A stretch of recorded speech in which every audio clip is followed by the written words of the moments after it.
નમસ્કાર મિત્રો, આ તમે જોઈ રહ્યા છો અમારા શેરી ટમેટા છે.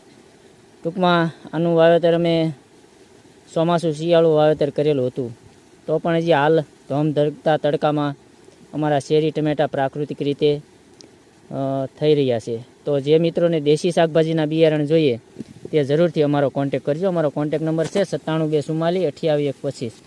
આજે તારીખ છે 25 એપ્રિલ અને શુક્રવાર. તો પણ તમે આ ધોમ ધગતા તડકામાં જોઈ શકો છો અમારા પ્રાકૃતિક રીતે દેશી ટમેટા તૈયાર હજુ ઉતરી રહ્યા છે. શેરી ટમેટા એ તમને ફાર્મ ઉપર પણ બતાવીશ કે હજી હાલ ફાર્મમાં ઉતારી અને અમારા શાકભાજીમાં અત્યારે હાલ પાણી ચાલુ છે, તો પ્રાકૃતિક રીતે જ તૈયાર કરેલા છે. તમને ટમેટા પણ હાલ બતાવીશ કે આજે છોડમાં જો કાસા કાસા ટમેટા હજુ છે જ, થોડાક નહીં પણ અનેક તમે જોઈ શકો છો. અંદર જોશું એટલે જે ઘણા જ બધા ટમેટા